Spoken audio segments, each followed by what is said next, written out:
என் பேர் doctor eaten Peiris. DMO Pesalai ஒரு 7 வருடமாக வேலை செய்து கொண்டிருக்கிறேன். இந்த இந்த எண்ணத்துக்காண்டி நான் சத்தியாகிரகம் போராட்டம் செய்யறதுன்னா அநீதிக்கான பழிவானுக்கு எதிரான போராட்டம். எனக்கு இப்ப தொடர்ச்சியான பழிவாங்கல் இப்ப கடந்த 1 வருடமாக கூடுதலாக நடைபெறுகின்றது. டாக்டர் வினோதன் சார் அவர்களால். அவர் என்னைய டாக்டராக மதிப்பதில்லை, நான் எந்த டிக்னிட்டி எந்த கௌரவத்தை பார்ப்பதில்லை. மற்றது அவருக்கு நான் 10 வருஷத்துக்கு மூத்தவர். அவர் படிப்புக்கு நான் மரியாதை கொடுத்து வந்தேன். ஆனால் அவரை அதை பிள்ளையாக விளங்கி கொண்டு எனக்கு ஒரே, அதாவது சில சுகாதார பணியாளர்கள் அவருக்கு ஸ்பையாக இங்கே செயல்படுறார்கள். அவர்களை சொல்லை கேட்டு எனக்கு ஒரே பழிவாங்கல் நடக்குது. எனக்கு காலையில் எழும்பினோடனே அது இன்றைக்கு பழிவாங்கல் லெட்டர் வருமோன்னு சொல்லித்தான் எழும்புறேன். அதாலே நான் மிகுந்த மன உளைச்சலுக்கு உண்டாயிருக்கிறேன். நான் இங்கே நிர்வாகம் மட்டுமில்லை, நோயாளியையும் பார்த்துக்கிட்டு இருக்கிறேன். ஆனால் எனக்கு இவர் தொடர் அழுத்தத்தால எனக்கு நோயாளியை பார்க்க ரொம்ப சிரமமா இருக்கிறது. அதால நான் என்னைய டிஎம்ஓ வேலை செய்யாம தடுத்துக்கிட்டு இருக்கிறார். நான் ஏதாவது, அதாவது இப்ப உதாரணம் ஹாஸ்பிட்டல்ல நோயாளி அல்ல ஸ்டாஃப் இது நான் தான் பார்க்கணும். எனக்கு தான் தெரியும் யாரு நோயாளிக்கு எப்படி எப்படி அவர் அங்கிருந்து இங்கே உள்ள ஸ்டாஃபை கண்ட்ரோல் பண்ணிக்கிட்டு இருக்கிறார். அது சரியான ஒரு அநீதியான செயல். இவரின் உயர் அதிகாரிகள் இப்படி செய்த அவருக்கு அப்படி கோபம் வரும். என்ன அதே மாதிரி தான் அவர் என்னைய மதிக்க, அவர் டாக்டர் நானும் டாக்டர். என்ன அவருக்கு அதையால அவர் என்னைய மதிக்கிறது இல்லை. அதான் எனக்கு பிரச்சனை. மற்றது கடந்த எங்களோட ஹாஸ்பிட்டல் பேட்டரி களவு போனது. அந்த பேட்டரி களவு போனதுக்கு நான் அவருக்கு அறிவித்தல் கொடுத்து அவர் உடனே போலீஸுக்கு என்ட்ரி போட சொன்னார். நான் போட்டேன். பிறகு நான் சொன்ன மாதிரி போடையில அப்படின்னு சொல்லிட்டு என்னை பயமுறுத்தினார். நாங்கள் சார் பேட்டரி களவு போனா நான் எனக்கு இப்படி எந்த அறிவுக்கு துவங்கின மாதிரி தான் சார் போடுறது அப்படின்னு சொன்னேன். அதுக்கு எனக்கு வேலை பழு காணியமா நான் மற்ற ஜூனியர் டாக்டர்ஸ் ஈக்குவலாக வேலை செய்து கொண்டிருக்கிறேன். அது நிர்வாக இதையும் பார்த்துக்கொண்டு அதால எனக்கு போலீஸ் ரிப்போர்ட் போனீங்கன்னா எம்எஸ்ஓவை அழைத்து கொண்டு சென்றேன். அவதான் என்ட்ரி கொடுத்தவ. அப்ப அந்த டைம்ல ஏன் பெண்ணை கூட்டிட்டு போனோம்னு சொல்லி நீ அவமானப்படுத்துறேன். அப்ப நான் சொன்னேன், பெண்ணுன்றா அது ஜட்ஜிலையும் பெண் இருக்காங்க, போலீஸ்லயும் பெண் இருக்கிறாங்க, மற்றது எல்லா இதுலயும் பெண்கள் இருக்கிறாங்க. நான் அப்படியேன்னு சொல்லி நான் அவங்களை இழிவுபடுத்த சொல்லல. அவர் எனக்கு உதவியா இருக்கணும்னு சொல்லி தான் நான் அவங்களை அழைத்து சென்னேன். அதுக்கும் அவர் என்னைய பழி வாங்கினார். அதுக்கு ஒரு லெட்டரும் போட்டிருக்கிறார்.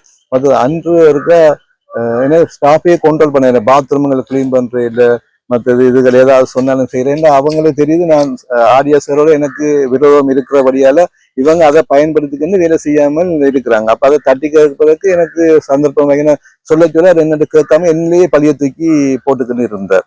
அப்ப அன்றைக்கு இன்னொரு இடத்துல எங்களுக்கு அன்றைக்கு நான் 1:30 போல நான் இரவு நேரம் இரவு ஒன்கோலுக்கு வந்த போது அங்க லேபர் ரூம்ல கடந்த 1 வருடங்களா லேபர் ரூம் பேஷண்ட் இல்லையே, அந்த நேரம் ஏசி ஓடிக்கிட்டு இருந்தது. அப்ப நான் அவதானத்தை விட்டு நான் உடனே அந்த நேரம் வேக்கன் கேஸ் ஈட்டியோட இருந்தபடி அதை பார்வையிட்ட பிறகு ஒரு மணித்துல அந்த பேஷண்ட் மினக்கட்ட பிறகு நான் பார்வையிட்டு அவருக்கு வைத்தியம் செய்த பிறகு நான் திருப்ப போறேன். அந்த ஏசி இன்னும் ஓடிக்கினே இருந்தது. அப்போ நான் பார்க்கும்போது அவங்க 2 ஸ்டாஃப் வெளியே இருந்தாங்க, ஒரு எஸ்ஹெச்ஓவும் ஒரு சுகாதார பணியாளரும். உடனே நான் என்ன செய்தேன், உடனே அவங்களை வெளியே நிக்க சொல்லி போட்டு நான் லேபர் ரூம்ல போய் அந்த ஏசியை ஆஃப் பண்ணிட்டு வெளியே வந்துட்டேன். உடனே அந்த எஸ்ஹெச்ஓ என்ன செய்தா, நான் அவை உள்ளுக்குள்ள வச்சு அவை லேபர் ரூமை படம் எடுத்தோம்னு அவை ஆடை மாற்றினது படம் எடுத்தோம்னு குற்றச்சாட்டை விட்டார். உடனே வளமையா எனக்கு யாராவது குற்றச்சாட்டு சொன்னா உடனே இவர் என்ன செய்வார், எனக்கு உடனே என்னைய விசாரிக்க ஒண்ணுமே செய்யாம டக்குன்னு கடிதம் அடிப்பார்.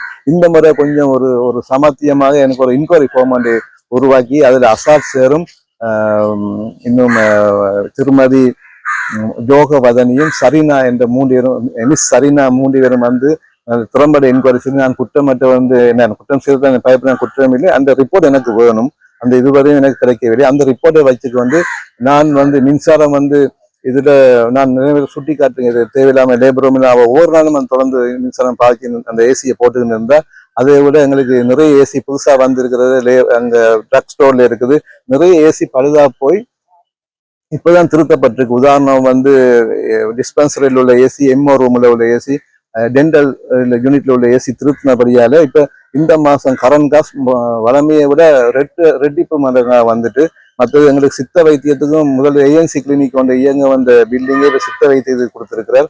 அந்த கரண்டும் அந்த மீட்டர் வேலை செய்யறது அந்த இதுவும் எங்களுக்கு கொமன் இதுக்கே வருது. அதால இப்ப டபுளா வந்தது. அதுக்கு நான் விளக்கமா நான் கொடுத்திருந்தும் அவர் என்னை பழிவாங்க நோக்கத்துல அந்த மிட் வைஃபுக்கு அந்த ஏசி அவர் போட்டு ஒவ்வொரு நாள் போட்டபடி அவருக்கு 25% அவர் தண்டப்பணமா அவர் சலரிலிருந்து கட் பண்ணி கட் பண்ணதுக்கு முயற்சி செய்யணும். என்னையும் பழி வாங்குற நோக்கத்துக்கு எனது சதம்பத்துல இருந்து நான் குற்றமாட்டம் இருக்கிறேன் 50 வீதத்தை எந்த இடத்துல இருந்து அவர் எடுத்துட்டார். இப்ப டாக்டர்ஸ்மார் இங்க சரியான பற்றாக்குறை, நிறைய டாக்டர்ஸ்மார் வெளிநாட்டுக்கு போன டைம்ல நான் மன்னார் மாவட்டம் சொந்த இடம்னு சொல்லி சேவை செய்தவனுக்கு எனக்கு இப்படி கட் பண்ண இப்படி எங்களுக்கு ஏற்கனவே நான் டாக்ஸியும் இருக்குது.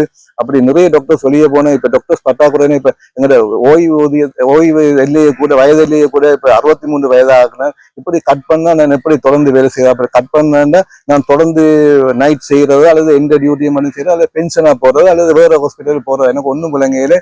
அது நீங்க தான் எனக்கு முடிவெடுத்து பிடி சார் தயவு செய்த கருணை கொண்டு பிடி சார் மட்டுமே இல்ல governor, GA, chief secretary, PPS எல்லாரும் இதுல எனக்காண்டி நியாயத்துக்காண்டி நான் போராடுன்னு தயவு செய்ய எனக்கு உதவி செய்யணும் தாழ்மையான கேட்டுக்கிறேன்.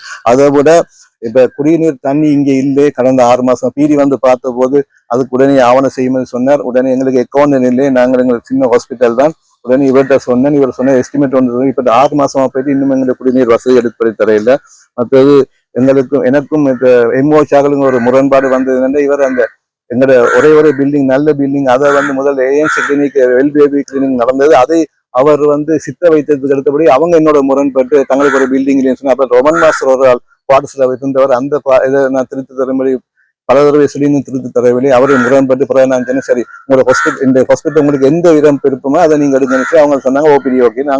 நாங்க இருக்கிற ஓபிடியையும் நாங்க அவருக்கு கொடுத்த பிறகு அவங்க வந்து 5 மிட்பேப்பட வருவாங்க. வந்து எங்கிட்ட 2 மிட்பே இருக்குது. அந்த 2 மிட்பேயும் எப்படி கேட்டா அது வந்து நான் எப்படி கொடுப்பது, எனக்கும் ஒரு மிட்பேக்கிற வேலை இருக்காங்க, கிளினிக் வேலை இருக்கும், மற்றது அவங்களுக்கு ஊசி போட வருவாங்க, அவங்களுக்குரிய வேலை என்சிடி இருக்குது. அதெல்லாம் விட்டுட்டு எப்படி நான் முழுக்க நேரம் அவங்களுக்கு கொடுக்க முடியும். அப்ப நான் சொன்னேன் எங்களை வேலையும் பார்த்துட்டு உங்களுக்கும் அந்த ஃப்ரீயா இருக்கிற டைம் அவர் வருவான்னு சொல்லி அவங்க எனக்கும் அவருக்கும் இந்த இதால முரண்பாடு வந்து எனக்கு அவங்களும் போட்டு அவர் டிஓம்னு மதிக்காம அவங்களுக்கு தான் சப்போர்ட் பண்ணிக்கிட்டு இருக்கிறேன்.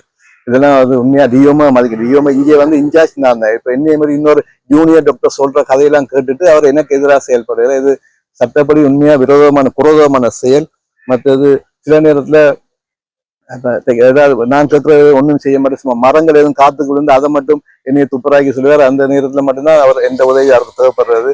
அதுக்கு நான் அவரோட உதவியை கேட்பேன். நீங்க வந்து அந்த மெஷின் தாங்கோ, மற்ற உங்களுக்கு மெயின்டெனன்ஸ் இருக்கிறாங்க, உங்களுக்கு வளம் இருக்கு, அதை தந்தாலும் மெஷின் தர இல்லை. இங்கே வச்சு யாரையாவது காசு கொடுத்து வாங்கி செய்ய சொல்றார். அதுக்கும் இப்ப கொடுத்து அவர் காசு தரவில்லை. அப்படி நிறைய பிரச்சனை இருக்குது. யாரையா தலையிட்டு நான் வந்து உண்மையா கேட்கிறேன்னு வந்து உண்மையா மனசார கேட்கிறேன். நான் நோயாளிக்காண்டி தான் பாடுபடுறேன். நோயாளியில் எங்கிட்ட இருந்து திறம்பட செய்யணும். நாங்க 4 கடத்துல 3 டாக்டர் தான் இருக்கிறோம். அப்ப எனக்கு இவர் எனக்கு சொல்லணும், ஒன்றுல நான் பென்ஷன் போறதா அல்லது எனக்கு ஓவர் டைம் தருவாரா, அல்லது எப்படி வட்டிக்கிட்டு இருப்பாரா, பழி வாங்கிட்டு இருப்பாரா, அல்லது என்னை பென்ஷனுக்கு விடுவாரா, அல்லது என்னை வேற ஹாஸ்பிட்டலுக்கு மாற்றுவாரா, அல்லது என்னை டிஸ்மிஸ் பண்ணுவாரா, எனக்கு என்னென்னு விளங்குற ஏதாவது சொன்னாலும் எனக்கு அவரை தெளிவுபடுத்தி போது அவர் இதை செய்ய சொல்லி நான் தாழ்மையுடன் கேட்டுக்கொள்கிறேன்.